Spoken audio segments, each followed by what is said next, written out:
नमस्कार। इस वीडियो में हम सेट की डेफिनेशन के आधार पर सेट को आसान शब्दों में जानेंगे।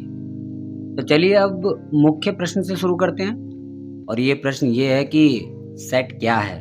तो देखिए परिभाषा कहती है कि set is a collection of well defined object, मतलब समुच्चय सुपरिभाषित वस्तुओं का संग्रह है।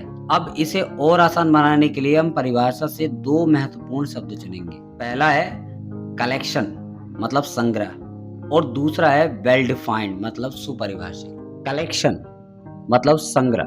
देखिए जब कुछ वस्तुओं को इकट्ठा करके एक तरफ रख लेते हैं तो उसी को हम कलेक्शन यानी संग्रह कहते हैं। जैसे फलों का संग्रह, किताबों का संग्रह, पेन का संग्रह। चलिए कुछ और एग्जाम्पल ले लेते हैं। Collection of days in a week, सप्ताह के दिनों का संग्रह, जैसे Sunday, Monday, Tuesday. Collection of Indian companies, भारतीय कंपनियों का संग्रह, जैसे Tata, Jio, Birla. Collection of YouTube channels, YouTube के चैनलों का संग्रह, जैसे Santosh wise mathematics, Amit Bhatana, technical Guruji. अब इस परिभाषा के दूसरे महत्वपूर्ण शब्द की चर्चा करेंगे जो कि है वेल डिफाइंड मतलब सुपरिभाषित। परिभाषा का ये सबसे महत्वपूर्ण हिस्सा है।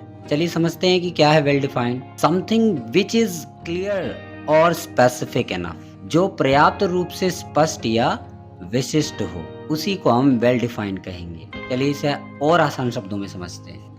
मान लीजिए आपने दो व्यक्तियों को कुछ सामान लाने के लिए निर्देशित किया है और वो दोनों ही व्यक्ति बिल्कुल एक जैसा सामान लाते हैं या अलग अलग सामान लाते हैं, लेकिन इसके बाद भी तीनों सहमत हैं कि जिस सामान को लाने के लिए कहा गया था वही सामान लाया गया है। तो ये चमत्कार निर्देशित सामान के वेल डिफाइंड मतलब सुपरिभाषित होने के कारण। तो एग्जाम्पल के लिए मान लेते हैं कि निर्देश दिया गया है कि दोनों व्यक्तियों को एक एक फूल लेकर आना। यहाँ दो स्थितियां बन सकती हैं कि दोनों ही व्यक्ति गुलाब का फूल लेकर आ जाएं, या पहला व्यक्ति गुलाब का फूल ले आए और दूसरा व्यक्ति मान लो गोभी का फूल लेकर आ गया। क्या सोच है रे तेरी। अब दोनों ही स्थितियों में दोनों ने दिए गए निर्देश का पालन किया है, क्योंकि मंगाया गया था फूल और दोनों वो फूल ही लेकर आए, चाहे एक से लेकर आए या अलग अलग लेकर आए, लेकिन लेके आए फूल ही। तो दोनों ही सिचुएशंस में वो वही सामान लेकर आए हैं जो मंगाया गया था। तो सुपरिभाषित वस्तुओं की यही खास बात है।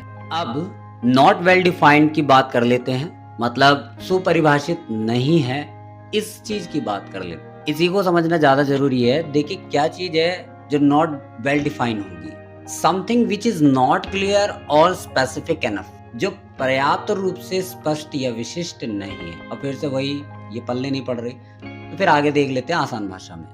तो चलिए इसे भी और आसान शब्दों में समझते हैं। मान लीजिए आपने फिर उन्हीं दो व्यक्तियों को कुछ सामान लाने के लिए निर्देशित किया है और इस बार तीनों का एक दूसरे पर आरोप है कि जो सामान मंगवाया गया था वो नहीं लाया गया है, और ये रायता आपने फैलाया है क्योंकि आपने जिन वस्तुओं को लाने के लिए निर्देश दिए थे वे वस्तुएं वेल डिफाइंड मतलब सुपरिभाषित थी ही नहीं। एग्जाम्पल के लिए मान लीजिए आपने निर्देश दिया कि दोनों व्यक्तियों को सबसे सुंदर फूल लेकर आना है। अब पहले व्यक्ति को गुलाब का फूल पसंद है इसलिए वह गुलाब का फूल लेकर आएगा, लेकिन दूसरे व्यक्ति को वही गोभी का फूल पसंद है तो गोभी का फूल लेकर आएगा, उसको सबसे सुंदर वही लग रहा है। अब फूल तो दोनों को एक जैसा ही लाना था जो सबसे ज्यादा सुंदर हो।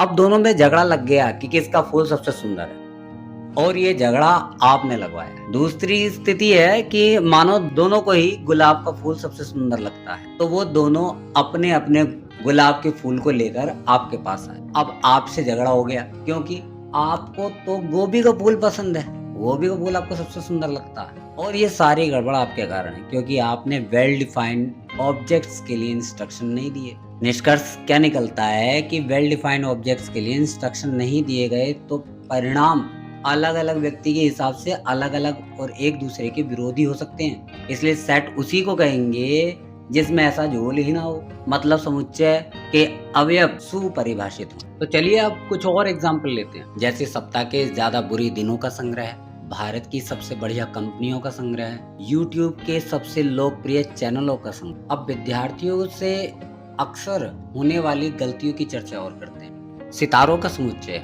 अक्सर बच्चे इसे सेट नहीं मानते क्योंकि सितारों को गिना नहीं जा सकता ये रीजन देकर, लेकिन ये एक सेट होगा जिसे असीमित या अपरिमित, इंग्लिश में बोले तो इंडेफिनिट सेट कहते हैं। परियों का समुच्चय, अक्सर बच्चे इसे भी सेट नहीं मानते क्योंकि परियां तो एग्जिस्ट ही नहीं करती, मतलब होती ही नहीं है। लेकिन ये भी एक सेट होगा जिसे रिक्त समुच्चय या खाली समुच्चय, इंग्लिश में बोले तो एम्प्टी सेट या नल सेट या फिर वॉइड सेट कहते हैं। चलिए अब कुछ और एग्जांपल्स का अभ्यास करते हैं जिसमें पहला सेट होगा और दूसरा नहीं। सप्ताह के दिनों का संग्रह, सप्ताह के बुरे दिनों का संग्रह, भारतीय कंपनियों का संग्रह, भारत की सबसे बढ़िया कंपनियों का संग्रह, भारतीय लड़कियों का संग्रह, भारत की सबसे सुंदर लड़कियों का संग्रह, इस कक्षा के विद्यार्थियों का संग्रह, इस कक्षा के ईमानदार विद्यार्थियों का संग्रह, जानवरों का संग्रह, सबसे खतरनाक जानवरों का संग्रह, मंत्रियों का संग्रह, सबसे बुद्धिमान मंत्रियों का संग्रह, लेखकों का संग्रह,